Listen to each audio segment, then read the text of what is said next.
पैसा था, सोना था, जो भी माल था वो सब लूट ले गए यहाँ से। धीरे धीरे धीरे धीरे 300 सालों में उन्होंने क्या काम किए, यहाँ से जबरदस्ती वो लोग क्या कराते थे, खेती कराते थे अपने पर्पज की। जो इंग्लैंड में, ब्रिटेन में नहीं पैदा होता था उसे यहाँ प्रोडक्शन कराते थे उसका। तो जब हमारा देश 1930 में हमें लग गया था, अब हम आज़ाद होंगे, तो हमें ये चिंता सताने लगी थी कि हम अपना देश चलाएंगे कैसे, विदेश नीति कैसे रखेंगे, बाहर के लोगों से मदद कैसे लेंगे। तो इसके लिए हमारे यहाँ के पॉलिटिशियंस, वो पॉलिटिशियन ऐसे नहीं हुआ करते थे जिस तरह से आज है, हालांकि मैं उसका ज़्यादा जिक्र नहीं करूँगा आज कैसे पहले करते थे। उन्होंने सबने बैठ के एक मीटिंग की और एक तय किया कि हम अपना एक संविधान बनाएं, एक ऐसा संविधान बनाएं जिससे हमारा देश चले, जिसमें सारे देश के लिए कायदे कानून हों। तो हमारे जो बहुत अच्छे पढ़े लिखे लोग थे, विद्वान लोग थे, उन्होंने पहले ऑल ओवर कंट्री, जितने भी विश्व में कंट्री हैं, उनके संविधान को पढ़ा और उन संविधान से वो सारी बातें ली जो हमारे यहाँ एप्लीकेबल हो सकती थी। देश आजाद हुआ 26 जनवरी सन 1950 को, हमारा वो संविधान लागू हुआ।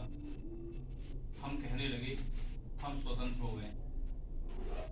वाकई स्वतंत्र हुए भी ऐसा नहीं, अगर स्वतंत्र नहीं होते तो आज हम सब लोग यहाँ इकट्ठे नहीं हुए होते, हम अपनी इच्छा से काम नहीं कर रहे होते। आज जो हमारी एजुकेशन है, इस तरह से अपनी बच्चियों को, अपने बच्चों को नहीं पढ़ा पाती, ये फैक्ट है। लेकिन एक इसका ड्रॉबैक ये भी है कि यदि अंग्रेज नहीं आए होते, ये थोड़ा सा लिंक से हटके है, तो सिर्फ ये सोचना तब हमारी कंडीशन आज क्या होती। अंग्रेजों ने हमारा शोषण किया, हमारा शोषण होता ही आ रहा था, लगातार शोषण हो रहा था। छोटे छोटे राजा थे, वो शोषण कर रहे थे हमारी पब्लिक का। चलिए देश आजाद हो गया, हम तो कह देते हैं आजाद हो गया, लेकिन एक्चुअल हम लोग आज भी आजाद नहीं, कहने मात्र को आजाद थे। हम पर जबरदस्ती, आप देख रहे हैं सड़क पे जा रहे हैं, रास्ते में कहीं जा रहे हैं, कोई किसी को पीट रहा है, कुछ कर रहा है, हम अपने काम से निकल जाते हैं, हमें क्या मैटर है। ये आजादी नहीं। आजादी का मतलब है कि हम अपनी इच्छा से फैसले ले सकें। अपनी इच्छा का मतलब है आउट ऑफ संविधान नहीं, संविधान के अकॉर्डिंग, जो भी संविधान में है उसके अकॉर्डिंग हम फैसले ले सकें। लेकिन ऐसा नहीं है, यहां संविधान के विपरीत जाके लोग नियम बनाते हैं, अपनी स्वेच्छा से नियम बनाते, अपने फायदे के लिए नियम बनाते हैं और उनको हमारे गरीब पब्लिक पे थोपा जाता है।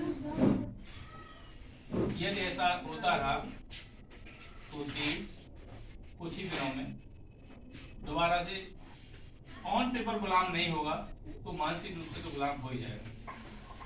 ये फैक्ट है। यदि इन सारी कंडीशंस को बचाना है तो जितना भी यूथ है, आप हैं, आप जैसे बच्चे, सबसे पहले अपने मन में एक कसम लें कि हम जिस जॉब में जाएंगे, फर्दर पढ़ाई करने के बाद हम जहां भी जाएंगे, हम ऑनेस्टी से काम करेंगे। हम लोग करते क्या है, पीसीएस की तैयारी कर रहे हैं, आईएएस की तैयारी कर रहे हैं, मैं तैयारी तो कर रहा हूँ, बट मुझे वहां जाके बहुत सारा धन इकट्ठा करना है। हम लोग ऑनेस्टी के साथ इस बात की कसम खाएं कि मैं जो भी करूंगा ऑनेस्टी के साथ करूंगा। यदि आप जैसे 50% बच्चे, 20% बच्चे भी ये कसम खा लें कि मैं जो भी करूंगा, ना ही तो किसी को पैसा दूंगा काम कराने के लिए, ना ही किसी से लूंगा, तो एक कंपटीशन होगा लोगों में ऑनेस्टी की तरफ। अब जो कंपटीशन का दौर चल रहा है, तो उसने कितना धन कमा लिया, उसकी समाज में बड़े रेपुटेड हो गया वो आदमी, मुझे भी होना है। नहीं, आप देखते हैं जिन लोगों के पास पैसा नहीं होता, पढ़े लिखे होते हैं, बहुत ईमानदार होते हैं, उनको लोग एक अलग नजर से देखते हैं, चाहे उनके पास पैसा है नहीं है। हर बच्चे के पड़ोस में, हर बच्चों के गांव में इस तरह के लोग होते हैं, ईमानदार पर्सनालिटी के लोग होते हैं। उनको लोग आज भी ऐसा नहीं कहते ये गरीब है, और गरीब वो नहीं है जिसके पास पैसा नहीं है, गरीब वो है जिसके पास अच्छे विचार नहीं है। आप अपने मन में वो सभी अच्छे विचार लाएं जिनसे हम, हमारा परिवार, हमारा एटमॉस्फेयर, जहाँ हम रहते हैं, हमारे रिश्तेदार सभी सुरक्षित रहें। सिर्फ हमें ये सोचना है कि मेरे से किसी को कोई नुकसान ना हो। 50% बच्चे भी ये सोचने लग जाए कि मेरे से किसी को लॉस ना हो, मेरे द्वारा कमाया गया धन मेरे परिवार में कोई विसंगति ना लाए। आने वाले इस काम में भी 50 साल लग जाएंगे। देश इतना पॉल्यूटेड हो चुका है, हमारे विचारों से इतना पॉल्यूटेड हो चुका है कि इसको निकालते निकालते हमको कम से कम 50 साल का टाइम और लगेगा। चलो ये सब सोचते रहेंगे, गीता के बारे में बता दिया, रामायण के बारे में सब बता दिया, लेकिन अब आप अपने बारे में सोचें। बीएससी फाइनल के बच्चे जहाँ भी हैं कुछ नहीं है, बीएससी सेकेंडर के बच्चे तक हैं यहाँ से। सबसे पहले सेकेंडर वाले बच्चे सेकेंडर अच्छी करें और अभी से एक एम डिसाइड करें कि मुझे इस जॉब में जाना है। 100% अब मैं इससे डाइवर्ट नहीं हूँ, ध्यान रखें। और फाइनल वाले बच्चे तो फरवरी के बाद 15 फरवरी से डिसाइड कर ले कि मुझे तो 100% इस जॉब में जाना है, मुझे अब कुछ नहीं करना है। ये नहीं सोचे कि बस मैं तो उसकी तैयारी कर लूंगा, नीट की तैयारी कर लूंगा, एसएससी की तैयारी कर लूंगा, आर्मी में चला जाऊंगा, पुलिस में नहीं, मुझे तो पुलिस में जाना है तो पुलिस में ही जाना है। और बीएससी फाइनल के रिजल्ट आने तक आप उसका सिलेबस देखें, 30% उसका सिलेबस तैयार करें। अनसॉल्व पेपर देखें, पेपर किस टाइप का आता है, एग्जाम कब होता है, कितनी वैकेंसी आती है, इस डिपार्टमेंट में वैकेंसी कब निकलती है, आपको फोकस रखना है। बीएससी फाइनल के बच्चों को फोकस रखना है कि 15 फरवरी तक आपके नोट कर लेना है कि मुझे इस जॉब में जाना है, अब मुझे कुछ नहीं करना है। आपको ये जॉब ऑफ ऑप्शन है ये चेंज नहीं करना। फ्यूचर में कभी लगे जॉब के बाद तो चेंज कर लेना, अदरवाइज कोई दिक्कत नहीं है। 15 फरवरी तक आपको डिसाइड कर लेना है कि मुझे अब 100% ये करना है, इससे आगे मुझे कुछ नहीं करना है। बीएससी फाइनल के सेकेंडर के बच्चों की अभी टाइम है, वो दिसंबर तक जब फाइनल में आए तब डिसाइड कर लें, और अभी से डिसाइड करना तो ज़्यादा अच्छा रहता है, एम आसान हो जाता है। उसके लिए आप देखते हैं अभी भी पढ़ाई कोई ज़्यादा महंगी नहीं है।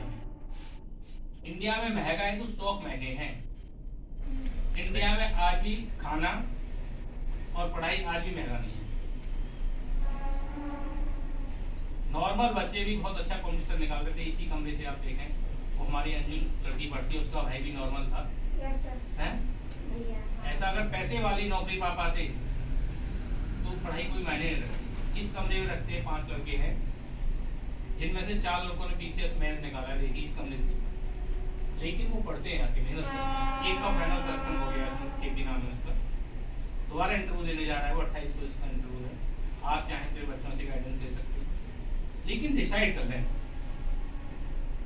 कुछ बच्चे तो ये सोचते हैं बेटा कि मुझे 10,000 की नौकरी मिल जाएगी, आराम से लाइफ कट जाएगी, लेकिन नहीं। जो बच्चे प्राइवेट जॉब में जाना चाहते हैं, मैं उनको सख्त हिदायत देना चाहूंगा कि वो सपना छोड़ दें। प्राइवेट जॉब से आपका, आपके परिवार का अब आगे काम नहीं चलेगा, पैकेज बहुत कम होने वाला है। सिर्फ और सिर्फ वो इतना पैसा देंगे आपको कि आप खाना तो खा सकते हैं, आप अपने परिवार को पाल सकते हैं। लेकिन प्राइवेट जॉब वाले जितनी भी कंपनियां हैं, वो ये नहीं सोचती कि फ्यूचर क्या होगा इनका। जब तक तुम जवान रहोगे तब तक वो 10 रुपए का काम कराएंगे, 2 रुपए आपको देंगे।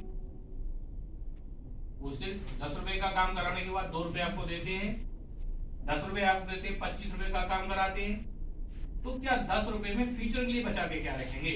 आप ये सोचे 60 साल के बाद, 65 साल के बाद, जब आपके हाथ पैर चलना बंद हो जाएगा, तब क्या करेंगे? आपको तो अपना परिवार चलाना, अपना तो चलाना है। और आप जब बड़े होंगे, 65 साल के होंगे, उस टाइम पे ध्यान रखें जो जनरेशन होगी वो आपकी तरफ ध्यान देगी। हमारी जनरेशन के लोग अपने पेरेंट्स की तरफ ध्यान नहीं दे रहे आज की डेट में।